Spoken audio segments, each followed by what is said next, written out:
PoK अलग हो सकता था, हमारे कब्जे में आ सकता था।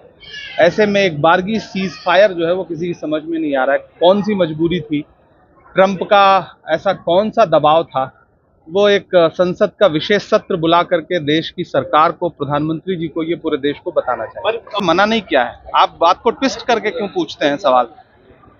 आप देख रहे हैं MA न्यूज। कांग्रेस के राज्यसभा सांसद इमरान प्रतापगढ़ी ने बड़ा बयान दिया। बीएसएफ के शहीद सब इंस्पेक्टर इम्तियाज के घर श्रद्धांजलि अर्पित करने जाने से पहले उन्होंने मीडिया कर्मियों से बातचीत किए। कहा कि सेना ने दिखा दिया कि हमारे सेना का शौर्य क्या है। और क्या कुछ कहा, आप देखिए। देखिए, उसी ऑपरेशन में शहीद हुए बिहार के लाल मोहम्मद इम्तियाज साहब के जो बीएसएफ के सब इंस्पेक्टर हैं, उनके घर आज हम लोग श्रद्धांजलि देने के लिए, खराज अकीदत पेश करने के लिए जा रहे हैं। सेना ने दिखा दिया, सेना का शौर्य जो है वो, भारत की सेना वो अप्रतिम है और उससे बड़ा कुछ।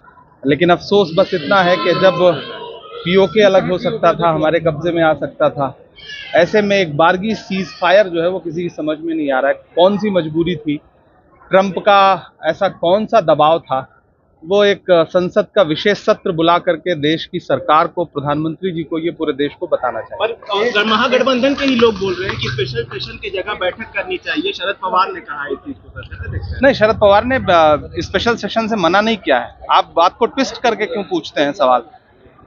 सारे लोग कह रहे हैं विशेष सत्र बुलाना चाहिए। विशेष सत्र बुलाने में क्या दिक्कत है? इससे पूर्व में भी जब इस तरह का कोई भी देश के सामने परिस्थिति पेश आई है, तब संसद का विशेष सत्र बुलाया गया। इस तरीके से अमेरिका इंटरफेयर कर रहा है, सर कैसे देखते हैं? मुझे लगता है आपको सरकार से सवाल पूछना चाहिए कि ऐसी कौन सी मजबूरी है कि अगर सीज फायर हो भी रहा है तो उसकी सूचना जो है वो ट्रंप के ट्वीट से दुनिया को मिलती है। इधर देश के नाम प्रधानमंत्री जी संबोधन दे रहे होते हैं, उससे आधे घंटे पहले ट्रंप दुनिया को संबोधित कर देते हैं। तो क्या अमेरिका के सामने किस दबाव में है सरकार? कूटनैतिक तौर पर क्या मजबूरी है, देश को बताना चाहिए। बिल्कुल आएंगे, बार बार आएंगे। कांग्रेस के हर नेता आएंगे, बड़े बड़े नेता आएंगे, सारे नेता आएंगे, राहुल जी आ ही रहे हैं।